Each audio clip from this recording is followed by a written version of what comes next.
Aïe.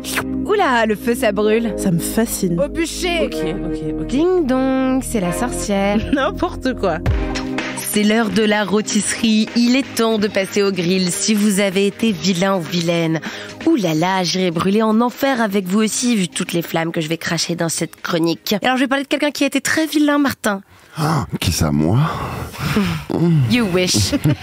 Il y a un homme qui s'appelle Michel Pial qui a enfin avoué avoir tué sa femme Karine Esquivillon. Ouais, c'est ça la descente après la montée. Changement d'ambiance. Ouais, vraiment. Disparu en mars dernier. Est-ce que vous avez entendu parler de ce fait divers? Ouais, j'ai vu ça il y a pas longtemps. En fait, j'ai vu des vidéos du mec, il y avait un reportage sur lui. Le truc, bon, c'est un peu typique, c'est en gros un mec mythomane qui a tué sa femme et ça fait des mois qu'il est mythomane face aux caméras de tout le monde et qu'on pense qu'il est pleuré ou que la femme a quitté comment on appelle ça, le domicile conjugal, comme si elle avait abandonné quelque chose, alors qu'évidemment, l'abandonneur et le connard, c'était lui. Alors, depuis le 27 mars dernier, la Vendée la cherche. Après 2 mois, il avoue, après avoir été invité sur toutes les télés, qu'il est responsable de sa disparition.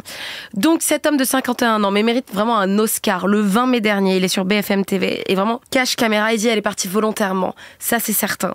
Genre, maintenant, il a avoué qu'il l'avait tué. Ouais. Donc, fait divers qui n'est pas sans rappeler l'affaire Daval, puisque c'est un classique, le mari qui dit mais où qu'elle est, mais c'est toi qui sais où elle est.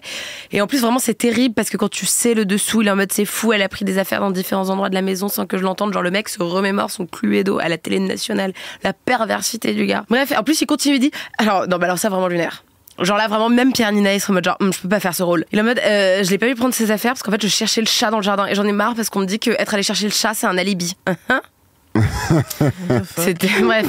Et puis après il est en mode de toute façon je devais aller chercher les enfants à 16h30. Donc là c'est encore plus terrible quand le mec te raconte ça, il a fait semblant d'aller chercher le chat alors qu'il tuait sa meuf avant d'aller chercher les enfants. Bref, la confiance en soi, ou plutôt moi je me dis la confiance en le fait que la justice ne ferait pas son travail pour réparer la disparition des femmes, pour pouvoir dire ça. Son avocate depuis dit qu'il est soulagé, mais tu m'étonnes après une performance comme ça. Et la preuve de sa mythomanie, c'est qu'il continue aujourd'hui. Donc là c'est l'avocate qui parle pour lui. Lors de ses aveux, le mari de Karine Esquivillon affirme en tout cas à tout le monde et aux gendarmes que s'il l'a tué, maintenant ce serait un accident parce qu'il prenait en photo une carabine munie d'un silencieux en vue de la mettre en vente. En tout cas, vu comment ce monsieur a dit la vérité depuis 2 mois, je pense évidemment qu'on va pas le croire. Bref, chouchou, tu peux aller prendre un train directement pour l'enfer, monsieur le vilain.